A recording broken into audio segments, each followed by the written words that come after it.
guests out, ladies and gentlemen. Why don't we? First up, I'm so excited she's here this evening, the undisputed princess of pop, the reigning Duchess of Disco. It's Kylie! Hi, Kylie. Looking fabulous, as always. My next guest is a comedy icon, a brilliant writer and actor, and one of the nation's favourite travel show presenters, Kylie.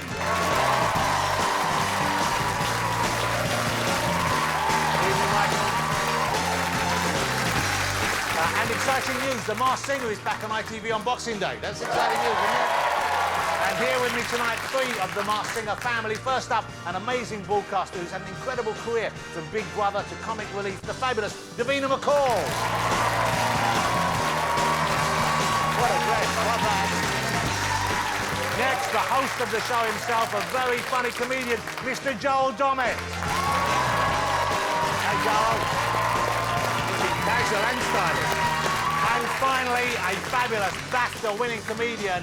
I'm a big fan, I'm sure you are too, the very funny Mr. Mo Gilligan. Hey, Mo. How you doing, guys? Sit down, sit down. Oh. Well, thank you all for joining. It's great to have you here. Thank you. It's great to be here. Michael, you're someone I think of as loving getting out there. We know from your TV shows you seem to love the experience of... You know, but actually it's turned out to be rather an enjoyable year. I haven't done anything. I mean, I had to have my heart fiddled with last September, so I had sort of the operation then and had a few months to recover. And then I felt great, and I was ready to go around the world. You look great. To go around the world again. Then coronavirus thing happened, so I had an extra 6 months of convalescence. I haven't been out of the house. This is why I'm slightly hysterical tonight. Being with these people, you know, and a little bit what's the word? Agoraphobic. Agoraphobic. Yeah. Let me ask you guys over here, how did you spend your lockdown? Did you develop any new skills that you hadn't tried before, Davina? Well, the homeschooling thing was a disaster. I am not made out to homeschool to university in September.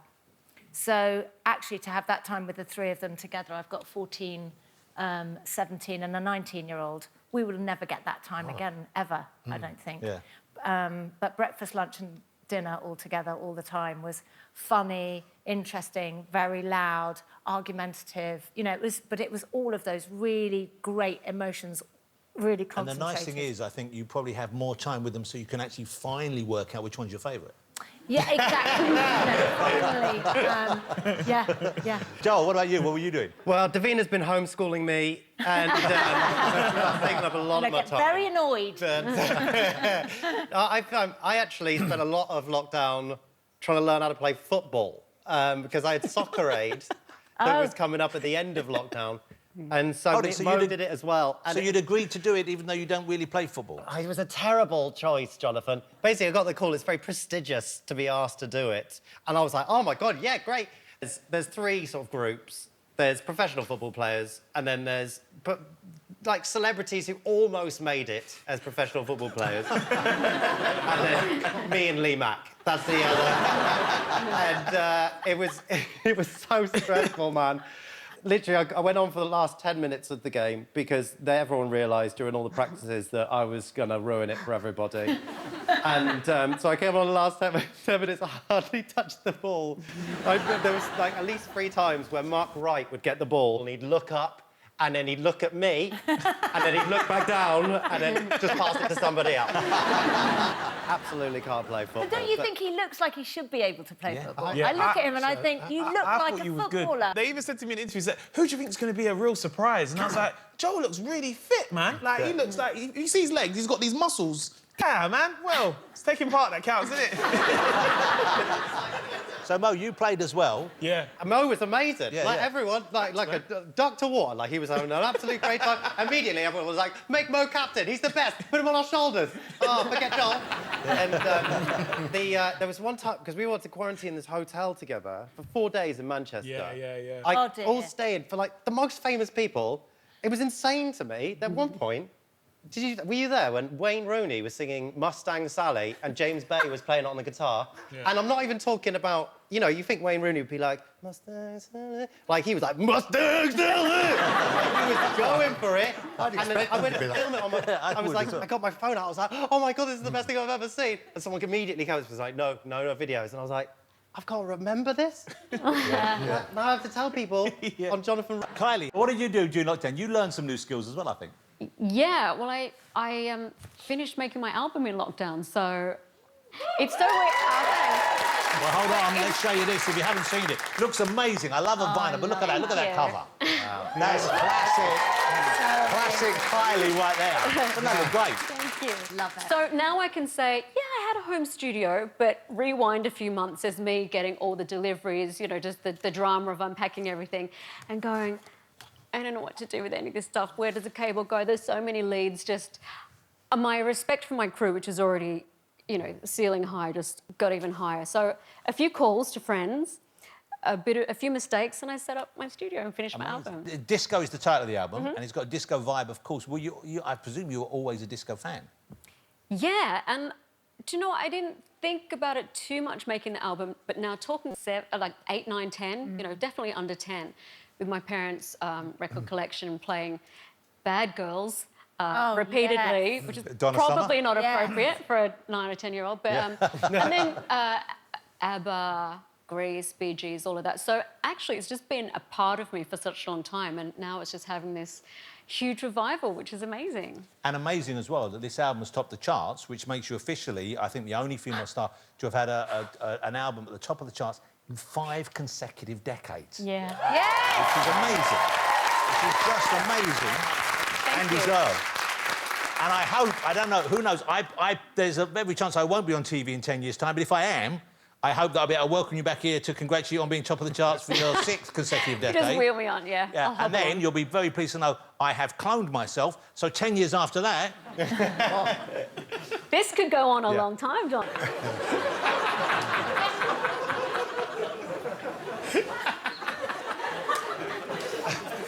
Shame on you. Were you guys disco fans? Mo, you're too young to have been proper disco crazy, I would have thought. So I'm laughing because in my head I thought it. I was like, that wasn't a good joke, you know. well, we've worked together a bit. You've seen me do a lot of bad jokes. No, but the thing is, you're very funny, yeah. But I know, as a comic, right, when you don't get a laugh, right, it's just like, whoa, what the hell? It's like you need to turn off your iPhone and put it back on again. It's like, what's going on? So I know what's going on in your head. So when...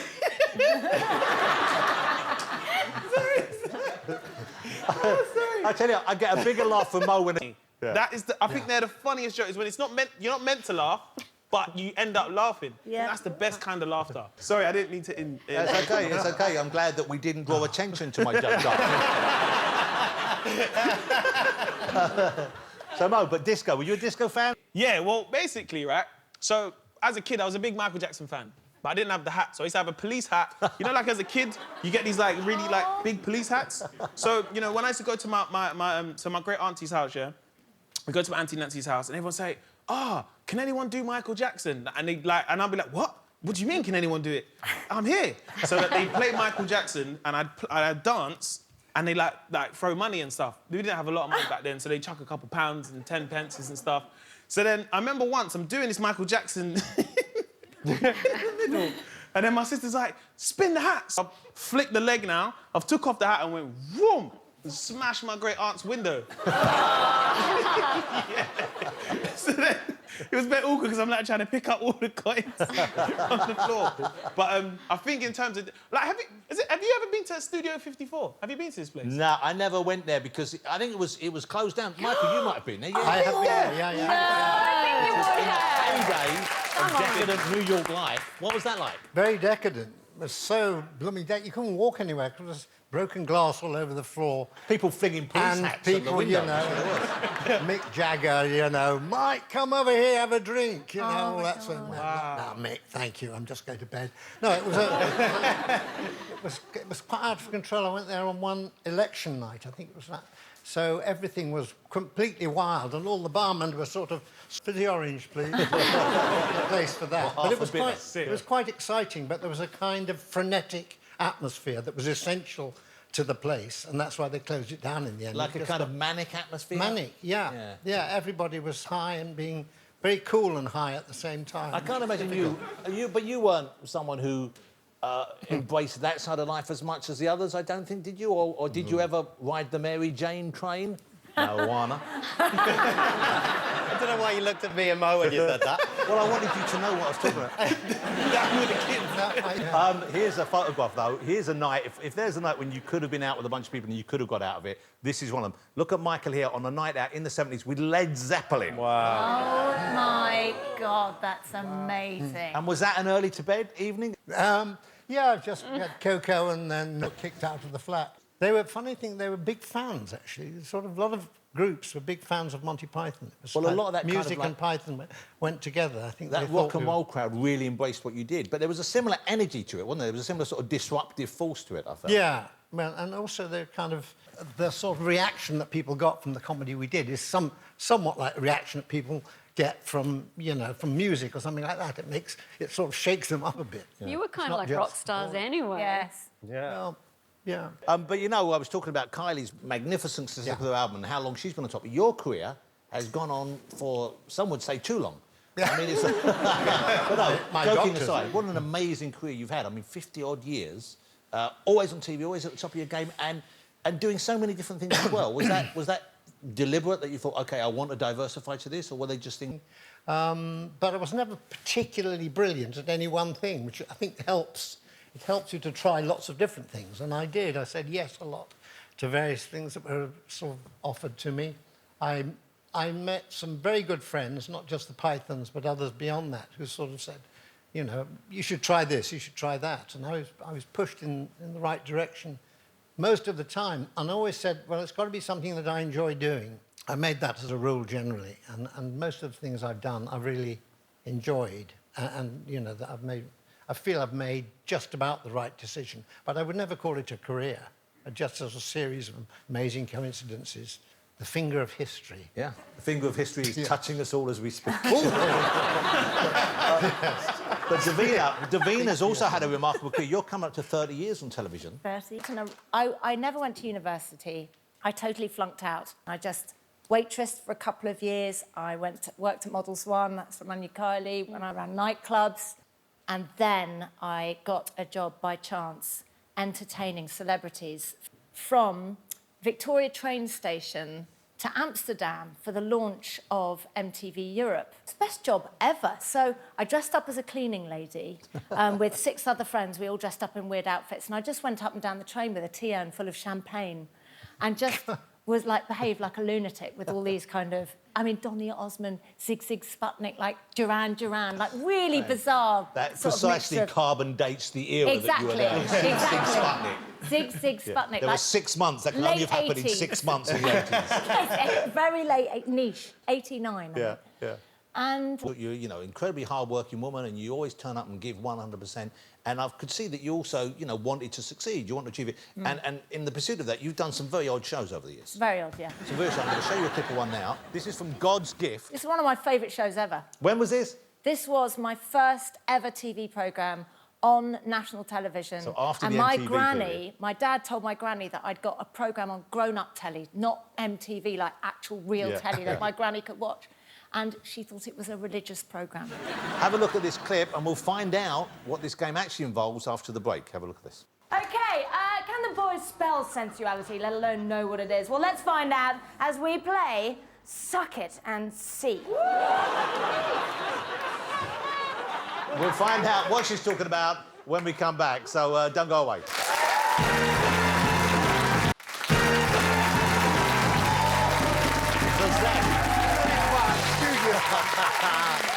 Okay, welcome back to the show. Before the break, we showed you a bit of Davina back in 1996 on one of her early TV shows, God's Gift, that her granny thought was a religious programme. And now, for your viewing pleasure, we're going to see exactly what was sucked in the game that Davina introduced as Suck It and See. Classy. As we play Suck It.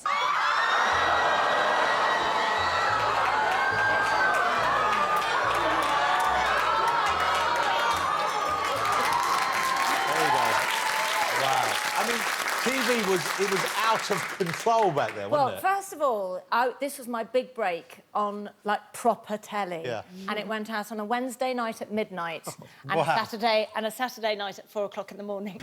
And it was so cheap. You know, I wrote all my own scripts, 3 shows a day. I'm not funny. I mean, I'm only ever funny mode by accident. Like, I don't know how it happened.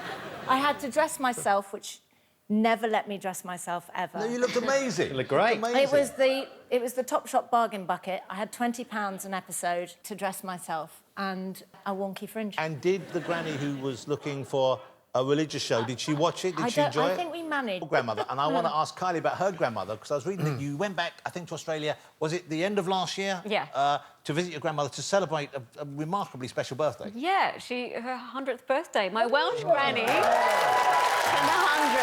I didn't realise until I was reading it, I didn't realise that she was Welsh. Yeah, so my mum's Welsh and I'm half Welsh. Oh, wow. We have a great clip of your gran being interviewed when she made a trip back to Wales in 1994. This just surfaced not long ago. So I think I know the one you're talking It's about. great. Have a look at this. You'll love this. Chi 'di nain Kylie Minogue? Ie, wi 'di nain Kylie Minogue. Dewch i fewn. O, diolch yn fawr iawn i chi. Wan Mili, mae Dani a Kylie yn ser mawr, maen nhw'n enwog drwy'r byd i gyd. Mae'n siŵr bod chi yn ofnadwy o falch ohonyn nhw. O, dwi'n falch bod nhw wedi wneud mor dda a wedi mynd mor bell. A dwi'n clywed hefyd fod Kylie yn eich galw chi. Nain. Oh, that's so lovely. Right! Oh, my goodness! How lovely. And so do you speak any Welsh? Literally like diolch yn fawr. Actually, the one word that you just reminded me, when we were kids, we'd hear achafi a lot, which means yuck, you know, yuck. Achafi. Getting mucky or something, achafi. And when you were back, I think you took your boyfriend back to me, your partner, and he learned some Welsh to speak Well, to us he that is way. Welsh. Oh, he is? Yes. So he'd been to Australia once before, but this trip, because it was my 9's 100th birthday, all the extended family were there. Like, family, I haven't seen them in 15, 20 years. Yeah. So it really was kind of meet the parents times 100. And he'd just flown in the day before. You know, the flight to Australia, you're just sideways. Oh, So he did really well. Yeah. And did they approve? Did he, despite the jet lag and the long journey, did he win them over? They definitely approved. And then when we settled down and Paul got to spend some time with my granny, he would kind of drop that at the lunch table, and Wow. she started talking. I mean, I don't know what she's saying, but you could just see her come to life and love someone speaking Welsh to her. How lovely. Yeah. So he got top marks. Yeah, that's nice. Let me ask you, Michael, because you're always talking about grandparents, but you are a grandparent. I am a grandparent, yes. How many exactly. grandkids do you have? 4. And I know they go from 2, I think, up to in the teens, the early teens. Yeah, to about 14. Wow, Yeah, wow. yeah. About. They're great entertainment. Well, they're never very good on giving you information themselves. yeah, you have to drag it out. How old are you? Oh, Grandpa. Yeah. Shut up. And do they know what Grandpa does? Do they know you for your Yeah. travel work? Or do they know you for Monty Python? Do they like that stuff? Not particularly. No, they're quite embarrassed by it all, I think. Oh. No, I mean, when our children were growing up, they find their own entertainment. But one of my grandsons is very interested in how much, and he keeps Googling it almost every day. He wants to see if you're going up or down. Yeah. You don't let him make your tea. No. He said to my oldest son, who's his father, he said one particular day, you know, he's worth this much. I think perhaps we could sell him on the website. That was just brilliant. Michael, I'm pleased to say, despite lockdown, he's managed to produce a new TV show for us. It's called Michael Palin's Himalaya, Journey of a Lifetime. And this is you visiting again, or revisiting, a journey you made some time ago. Indeed, it's a sort of archive, you know, looking back at the archives, remembering things that happened, reading bits out of diary, script that I wrote at the time, talking about it with the, the perspective of 20 or 30 years, because it's been a long time since I did those travels.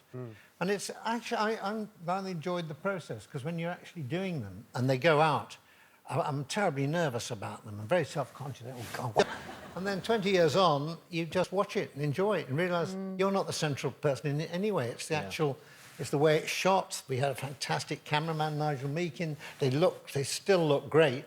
So you don't have to kind of be worried about yourself. You can just enjoy the whole thing. Were there surprises in it for you? Were there things that you'd forgotten that you'd seen, or people you'd forgotten you'd met?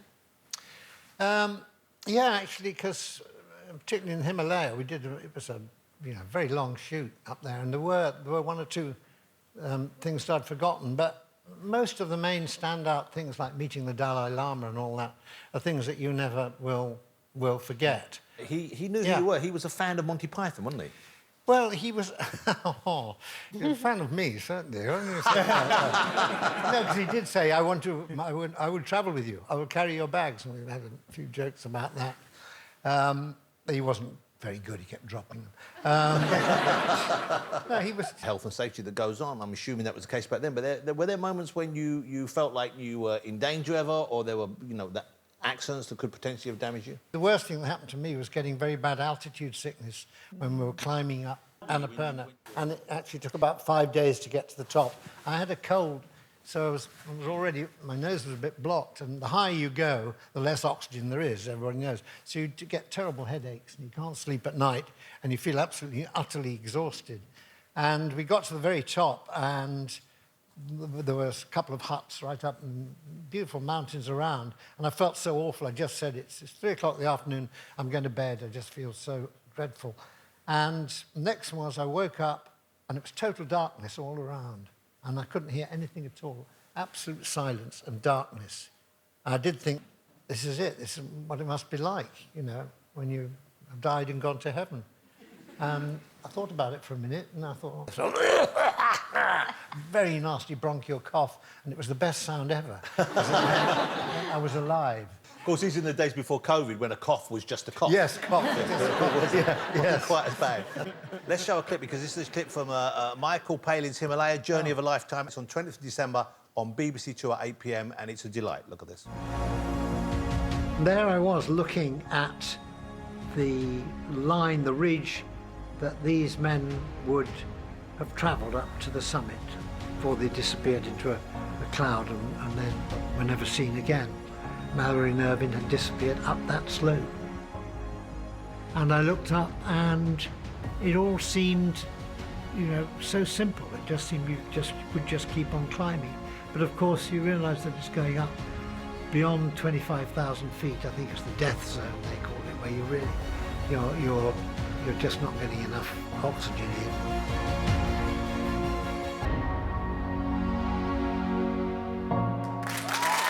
Amazing television. Amazing show. What a journey. You've travelled a lot, Mo, haven't you? Where's the kind of most exotic place you've been? Where have you travelled to that's memorable? The start of this year, me and my girlfriend went to Bali. That was a big deal for us, going to Bali, because we obviously was in a lovely resort, but we wanted to we didn't want to do the touristy things. So we're driving, and it took us 3 hours to get there. We're in the middle of the jungle. So it was the best experience I had in my life. We're going down stuff, up stuff. It was so fun, going through villages. It was really fun. So then I was super hungry. And when I get hungry, I'm like, I'll eat anything. So the lady said, we have food for you guys afterwards, right? So I was like, oh, perfect, man. I was like, what kind of food is it? She goes, chicken curry. I was like, chicken curry, perfect. Anyway, I walk over there, right? And they've got the rice in a bowl, but it's like a rice heater, yeah? Tons of flies on the rice heater, yeah? And I'm like, oh, man. So my girlfriend's like, yeah, I'm all right. And the woman's, yeah? So I was like, I'll try some chicken curry. I've opened it, all the flies came off. I've still got to put it on my plate, the rice, and I put the curry. I'm putting the curry on there. Then this woman said, we got this something bull soup, right? So I thought, what's this something bull soup? So I was just like, do you know what? The soup sounds like the safe option. There was no flies on it. Bruv, it was some goat eyeball soup, yeah? So then, bear in mind, I said I don't want the chicken curry. Now I've got to eat this goat eyeball soup. Bruv. Did you eat it, though? I was so close to it, but I kept making excuses. I was like, do you know what? I need to go to the toilet. And also, why eat it then when you could save it for later in your career when you go in, I'm a celebrity? Exactly. Because Joel, you've also done travel shows, of course. Yeah, we did. I did a travel show called Joel and Nish versus the World, where it's not quite as highbrow. This was Joel with Nish Kumar, who's a very talented young comedian, and you went to Mongolia. We went to Mongolia, yeah, for a week, and we went to Mongolia. And we figured out pretty quickly is that most sort of communities, fighting is involved in some way or form. I'm not very combative. I'm not very good at fighting. I don't know whether you could tell that about me by my voice, but so we just basically found out that we can't put me against adults. And so we ended up going to all these countries all around the world, 2 series, basically fighting kids. So we have a clip of you in, I think, in Mongolia, obviously fighting a child. Have a look at this clip. Here we go. Joel, watch out! Joel, come on! Joel, come on! Smash that child, Joel!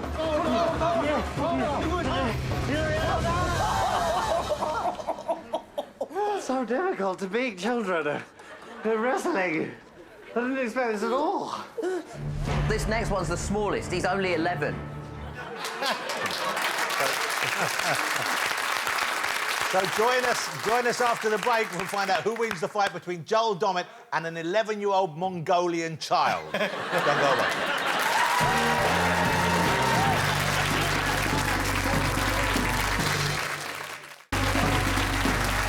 Welcome back to the show. Before I chat to my guest tomorrow, let's see if Joel Dommett finally achieved his lifetime ambition of beating up an 11-year-old Mongolian boy. This next one's the smallest. He's only 11. Remember to get low and protect your legs. Oh, wow! That kid went straight in, Joel. Oh, yes, you got him, Joel! Go on, Joel! Go, Joel! Joel, you've got to put him on the floor! Stop just carrying the child! Joel, you're just doing the bodyguard, Joel! Joel, you've got to put him on the floor! No! That was genuine. He was really trying, wasn't he? I mean, the first one I thought, oh, maybe he's letting the guy off, but that one, Honestly. you really were trying. He was properly, honest, I'm not even putting it on. He properly beat me. He beat you? Like, we went to these, all over the world, and it was the maddest, and I'm sure you just get to these places, and it's so incredible, and the people there are so amazing, and it just made me look like an idiot all the time. Oh. OK, so I hope you'll find this to be delightful news, but The Masked Singer is back on ITV on Boxing Day, ladies and gentlemen. Mo, your first series, how did you find it? Did you enjoy it? Oh, it was an amazing experience. I think for me, like, even to be asked to do it, it felt like quite an honour because this is like a big show. And I remember first day in, everyone welcomed me. They all came to my door and said, welcome to the show. But it's so bizarre because there's people in a costume singing and they're really good. Like, I remember day one, I was like, I think I know who this person is. And I remember being at home and I was just like, let me Google that person and see what they're doing. Because that's how, like, crazy that the show makes you go, because you really, like, want to know who it is. I know Kylie, I know you know the show, because, of course, Danny's involved, isn't she? Yeah, in Australia. In the title, there's a singer who is masked. Oh. And then we have to try and guess who it is. But it's more fun than that. It's a guessing quite game. a lot of fun. Yeah, because the stars really they fun. have, the singing stars, some of them are people you wouldn't expect to see there, and some of the people are just huge talent as well. Let me show you a clip. This is an exclusive clip of the forthcoming series of The Masked Singer. It's on Boxing Day ITV. Don't miss it. Have a look at this. Mo, have you got any ideas? Oh, my gosh, what a performance. What a voice. The badgers, the cats. Yeah. You lot can rummage for my bins anytime, man. That's anytime, man. The motorbike references, it's really like cocky attitude, it's a badger, it's hairy. The closest I think I got to was David Myers, one of the hairy bikers. Davida, have you got any ideas at all? This thing that I really caught on to was that you could go out and weren't recognised. I mean, I went off on a wild goose chase with the Stig. If you take the helmet off the Stig and we all go, do we don't know who that is. There's another one underneath, like Russian dolls. Just keeps on going. Some fun stuff, and that's Badger you see there. But it was great having Mo. Obviously, we missed Ken on the show, but he brought a great energy to the show, didn't he? Oh, my God. Do you know what I loved about Mo? He gave me high anxiety. You know what I'm like, Jonathan, Yes. with my note-taking. You are a little too copious with your note-taking. I am so forensic with clues, with people's voices and, like, with the tone of things, and I write everything down, and then I look back over my notes before. Mo writes one name in a page and then just sits back. I'm like, Mo, that is not enough. You have got to write more stuff on your pages. Well, he thinks he knows, he thinks he knows. But you know what it is, yeah? What it is, yeah? Sometimes I'd write one name, because Davina would sit next to you, right? So I write a name and I'm like, Davina. that's who it is. And Davina would buy it, you know, she'd be like, yeah, I think it is. And I'm like, oh, I don't know if it's that person. And do you know what? You make me laugh. Just when you start laughing, I'm off. Yeah, So I mean, your stories with a laugh, and then I'm off. I love it. I just love being around you. We laugh non-stop. You had like it was almost like an innocence with the show because you weren't involved in the first series. You just kind of you kind of can't describe what it's like in that studio. Yeah. When that first one comes out and then like starts singing, you know, whether it was a badger in this mad costume. I just remember seeing your face and you're just like, what is this show? You were like, oh my God, this is amazing. Yeah, no, the show was mad. It's like, how can I explain it? I don't know. It's like just being on crack or just like, oh. You know what, for me, yeah? Mo, I just that's the next step on the Mary Jane. It's OK. No, I know. I've never been on crack, but I could imagine, yeah? No, because you know why, right? Because you see the show, the whole set and the lights and the costumes, you're sitting there just like, bro, this is like Disneyland on speed. It's so... I can't tell you, the costumes are so... The people are changing their voice as well. So you think, oh, no, it's not that person. So I remember for me, the first day, I was like, whoa, this is a bit trippy, man.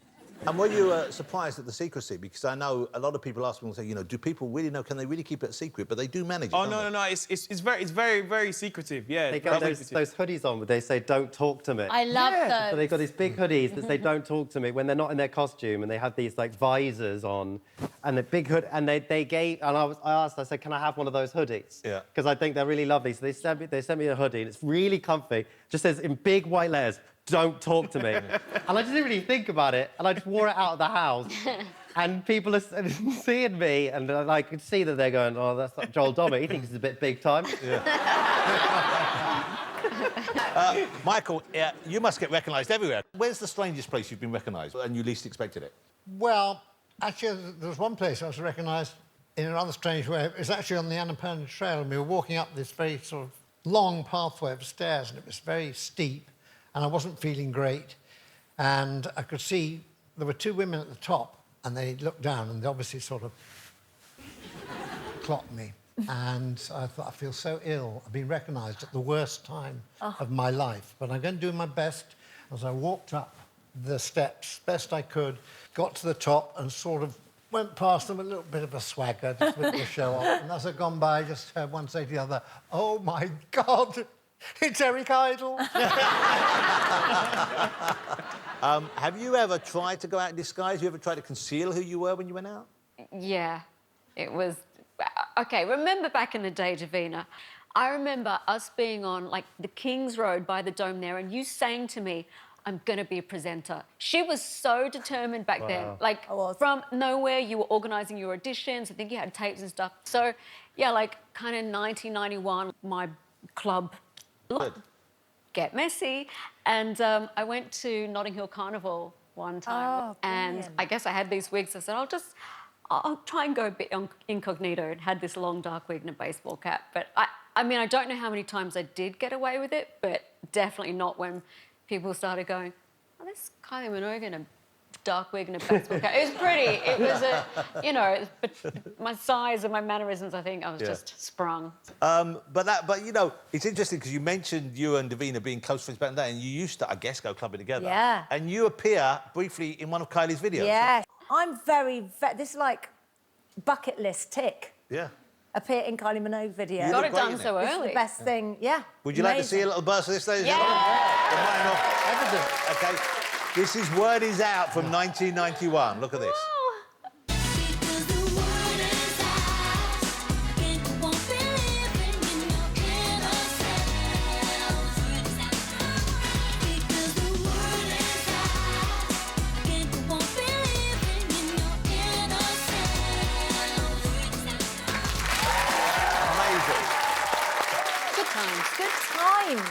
Do you know one of my very innocent good times that we had that I really remembered was in my kitchen at my mum and dad's flat, and you and I were singing songs from Greece, And I think we were possibly on the benches by the kitchen table, standing on the benches doing Grease Lightning for my dad. Doing some of It was that. my dad's like high point of his life. He talks about it non-stop. Well, happy days. Happy days. And still friends, what's the lovely thing? Yeah, Yeah. amazing. OK, so we're going to go to a break now. Don't go away, because still to come, here in the studio, Kylie will be performing live for us, ladies and gentlemen. We'll see you after the break.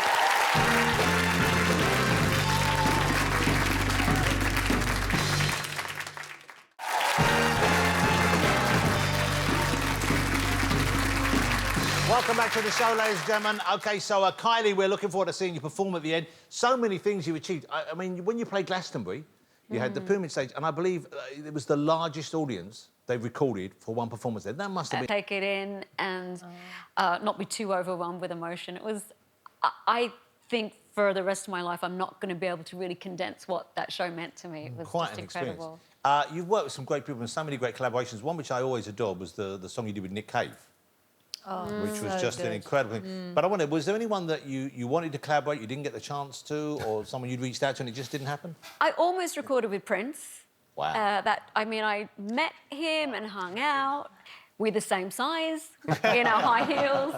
And I drove my parents crazy as a teenager, just absolutely wild about Prince. So to meet him and to hang out, and this was in London at Earl's Court, where I saw his show. Sounds really terrible when I say this. I went to his hotel, he's got his studio set up there, and he says, where are your lyrics? I was like, I don't have any, like I didn't really write then. So I think I went home that night, wrote some lyrics.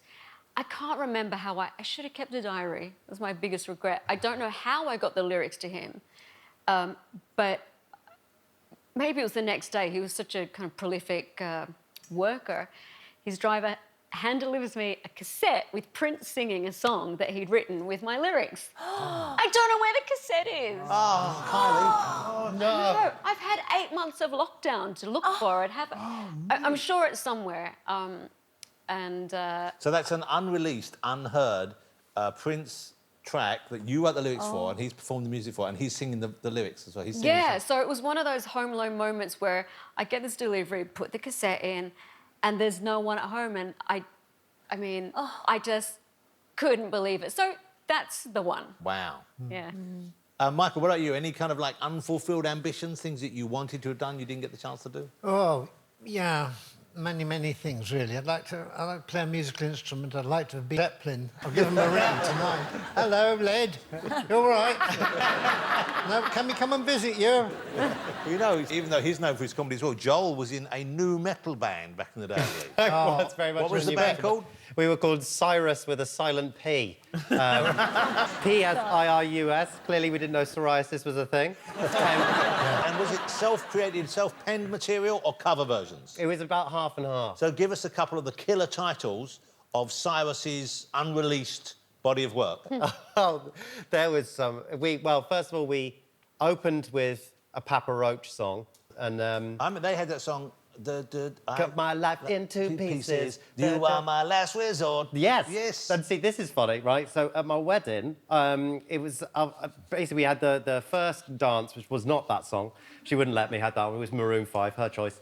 And then it was all romantic. It was on an acoustic guitar. And basically, my best man, he had sorted out a party playlist, 200 songs, absolute bangers. And there we go, just doing bicep curls with my wife. And got to work out for your next fight with a boy. Yeah, I dropped her after that, and I was like, I win! And so my friend, he sorted out this party playlist, 200 songs. He said, they're all absolute bangers. But he said, there's one rogue song in there. And when it comes on, he said to me and my friends, he was like, you've got to mosh. You know, moshing's like just angry dancing. And we were like, well, yeah, sounds good. So I'll take you through the sort of plan of the evening. It was the first dance, it's like Maroon 5's like, you will be loved, you will. What we should have done in hindsight, we should have put that playlist on in an order. But what we actually did is we put it on shuffle. Because what are the chances of it coming on first? She will be loved. Will be love, a kiss. And everyone's like crying. And then, God, why is everyone fighting? My dad's like, yeah, get him! It's just like, it goes crazy. It ruined the wedding.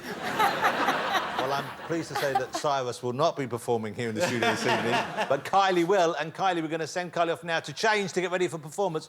What's the track you're going to be doing from the album? Real Groove. Real Groove from the album Disco. It's a great album, it's a great track. Ladies and gentlemen, Kylie Minogue.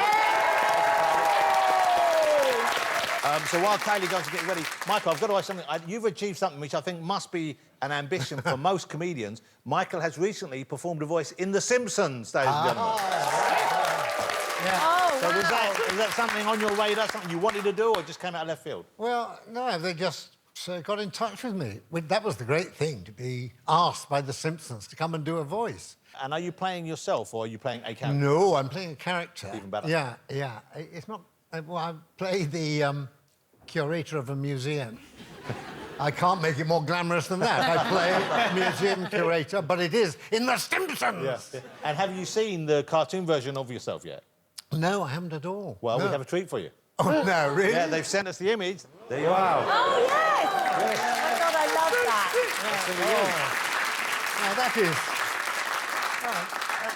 That's just something rather amazingly wonderful, really. I'm looking forward to seeing that. But thank you so much for coming on, Michael. It's so lovely to see you. Well, thank you. It's great. Let me just say thank you to all my guests tonight. Of course, Mo Gilligan, ladies and gentlemen.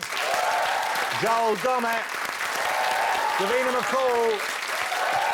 And, of course, Sir Michael Palin.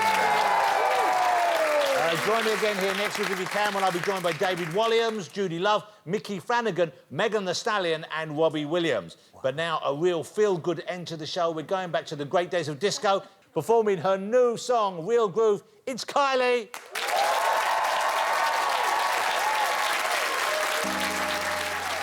Feel my heartbeat.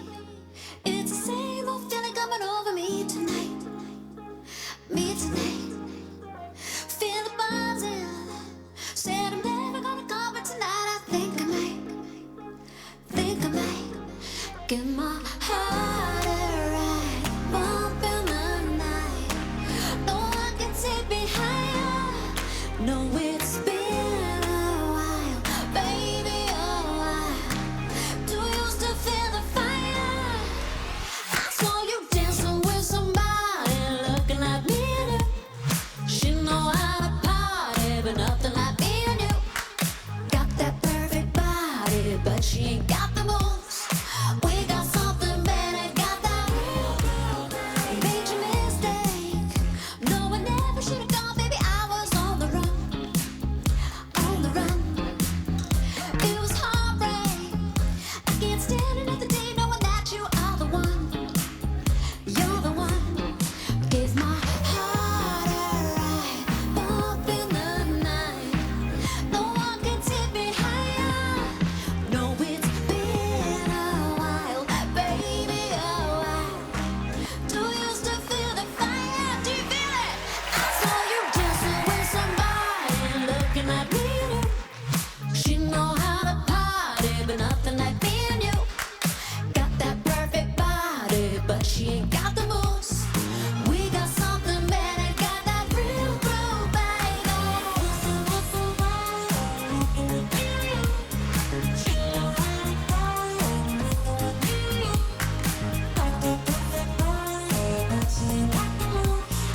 We got something better, got that real groove, baby. Real groove, real groove. We got that real groove. I saw you dancing with somebody looking like me and you. She know how to party, but nothing like me and you. Got that perfect body, but she ain't got the moves. We got something better, got that real groove.